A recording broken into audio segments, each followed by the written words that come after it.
नमस्कार। आप सभी का स्वागत है किस्से और कहानियों में टेल्स फ्रॉम दी हार्ट। आज हम श्री साईं बाबा गुरुवार व्रत कथा कहेंगे। एक शहर में कोकिला नाम की स्त्री और उसके पति महेश भाई रहते थे। दोनों का वैवाहिक जीवन सुखमय था। दोनों में आपस में स्नेह और प्रेम था। पर महेश भाई कभी कभार झगड़ा करने की आदत थी। परंतु कोकिला अपने पति के क्रोध का बुरा न मानती थी। वह धार्मिक आस्था और विश्वास वाली महिला थी। उसके पति का काम धंधा भी बहुत अच्छा नहीं था। इस कारण वह अपना अधिकतर समय अपने घर पर ही व्यतीत करता था। समय के साथ काम में और कमी होने पर उसके स्वभाव में अधिक चिड़चिड़ापन रहने लगा। एक दिन दोपहर के समय कोकिला के दरवाजे पर एक वृद्ध महाराज आए। उनके चेहरे पर गजब का तेज था।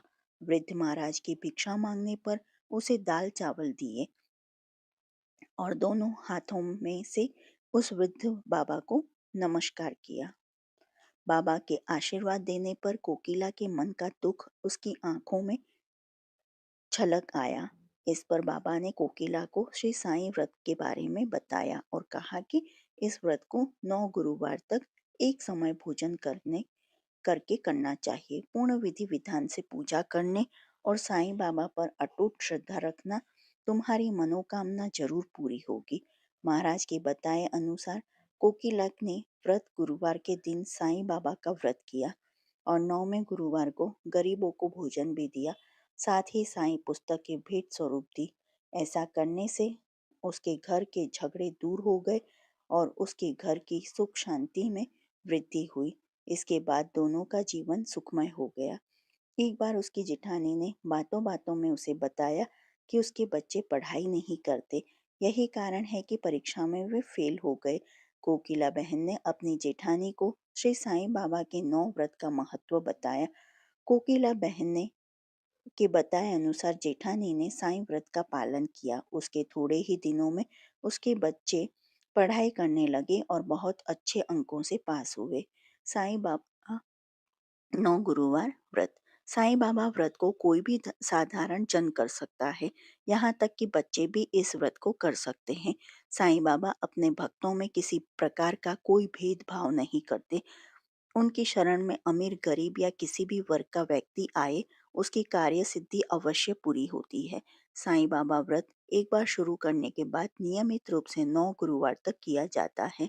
इस व्रत का कोई भी व्यक्ति साईं बाबा का नाम लेकर शुरू कर सकता है।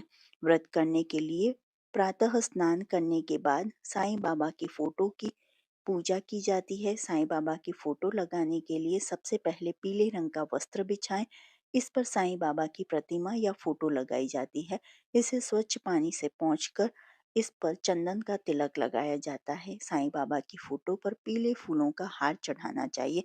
अगरबत्ती और दीपक जलाकर श्री साईं बाबा का व्रत की कथा पढ़नी चाहिए और साईं बाबा का स्मरण करना चाहिए। इसके बाद बेसन के लड्डुओं का प्रसाद बांटा जाता है। इस व्रत को फलाहार ग्रहण करके किया जा सकता है या फिर एक समय भोजन करके भी किया जा सकता है। इस व्रत में कुछ न कुछ खाना जरूरी है। भूखे रहकर इस व्रत को नहीं किया जाता। इस प्रकार व्रत करने के बाद 9 गुरुवार तक साईं बाबा के मंदिर में जाकर दर्शन करना भी शुभ रहता है। घर के निकट साईं बाबा मंदिर न हो तो घर में भी साईं बाबा की फोटो की पूरी श्रद्धा से पूजा करनी चाहिए। किसी भी स्थान पर हो, व्रत की संख्या 9 होने से पूर्व इसे मध्य में नहीं छोड़ना चाहिए। साईं बाबा व्रत उद्यापन। शिरडी के साईं बाबा के व्रत की संख्या 9 हो जाने पर अंतिम व्रत के दिन 5 गरीब व्यक्तियों को भोजन और सामर्थ्य अनुसार दान देना चाहिए। इसके साथ ही साईं बाबा की कृपा का प्रचार करने के लिए 7, 11, 21 साईं पुस्तकें अपने आसपास के लोगों में बांटनी चाहिए। इस प्रकार इस व्रत को समाप्त किया जाता है। शिरडी साईं बाबा चमत्कार। भारत प्राचीन काल से ही धार्मिक आस्था और पूजा उपासना में विश्वास करने वाला देश रहा है। यहाँ कई धर्म और वर्ग और संस्कृतियाँ अलग अलग होकर भी एक साथ रहती हैं। इसके साथ ही भारत में अनेक संत पुरुषों ने जन्म लिया। कई संतों के द्वारा किए गए चमत्कार आज भी चर्चा का विषय रहे हैं। शिरडी के साईं बाबा के चमत्कार की अनेक कथाएं प्रचलित हैं। शिरडी के साईं बाबा पर देश के करोड़ों लोगों की अगाध श्रद्धा है। सभी धर्मों के लोग यहाँ साईं बाबा के दर्शन के लिए आते हैं।